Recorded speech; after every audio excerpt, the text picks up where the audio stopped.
Hi guys, it's Daniel here, and today we're going to do 2009 AMC12 A number 10. So a little bit of a smaller number than in previous videos. But this problem is also pretty interesting for those of people who haven't seen problems like these before, because it's a little different from normal math problems. So we have a quadrilateral ABCD with AB equals 5, BC equals 17, CD equals 5, DA equals 9, and BD is an integer. And we have to find the value of BD. So let's first mark all of the values on right now. AB 5, 9, 17, 5, and BD is an integer. So let's call this X. X is integer. So the question here is, what is X? And it seems at first that X can be a lot of things. Just having this four sides doesn't imply that X is a single thing, because we all know that a quadrilateral is not rigid. It can like move around, and then that will change the value of BD, and it will maybe like intuitively create different values of X that are both integral. So of course we know that this is an actual problem, so that means there actually exists only one possible value of X that is an integer. So now the question is, how can we find this value of X? Because it seems to us that it doesn't seem very possible to bash this, because we don't know any angle, so we can't calculate X. So it might be something like X is between like 12.31 is less than X is less than 14.998. And we would be clueless how to find these bounds. So there must be a better way to solve this problem. And the correct insight for solving this problem is something called the triangle inequality. So basically what the triangle inequality states is that if you have a triangle with sides A, B, and C, then A plus B is greater than C, where A plus B is greater than or equal to C is valid if we allow the degenerate triangle, which is basically just like a line with 3 points on it, to be an actual triangle. But if degenerate triangles are not allowed, then we have A plus B is strictly greater than C. And this is true for the other cyclic variants as well. B plus C is greater than A, and C plus A is greater than B.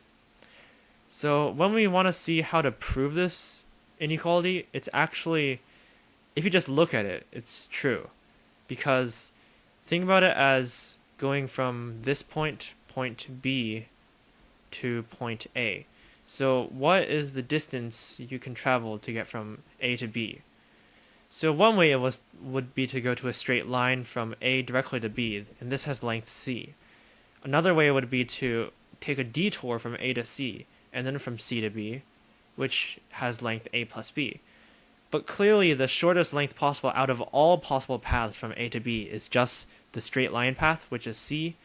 In particular, this means that A plus B is strictly greater than C. And this proof works for B plus C greater than A and C plus A greater than B as well. So let's see how we can apply this to our problem right here. So we notice that this problem gives us two triangles. The triangle with sides of 5, 17, and X, and the triangle with sides of 9, 5, and X. So this makes us think that maybe we can use the triangle inequality on both of these triangles to somehow get a sort of bound with X, and maybe this bound will be something like this, where it will be squeezed between two numbers such that there's only one integer between these two numbers. So let's look at what possible bounds we can form. For the triangle ABD, for this triangle, we have the three bounds. 9 plus 5 is greater than X. 5 plus X is greater than 9. And 9 plus X is greater than 5. So what does this give? This gives X is less than 14, X is greater than 4, and x is greater than -4. So now we have these three conditions because of the triangle inequality. So now let's try the exact same thing on triangle BCD. See what happens.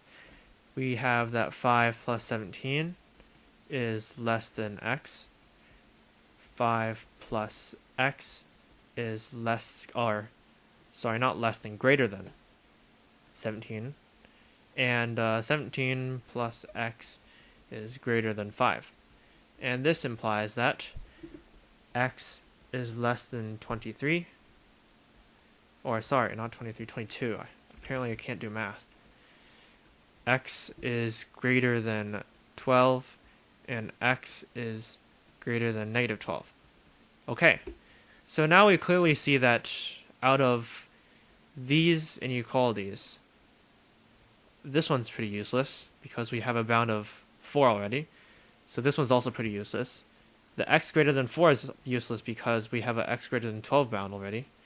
And the x less than 22 bound is useless because we already have an x less than 14. So now the bounds that we are left with is 12 less than x less than 14.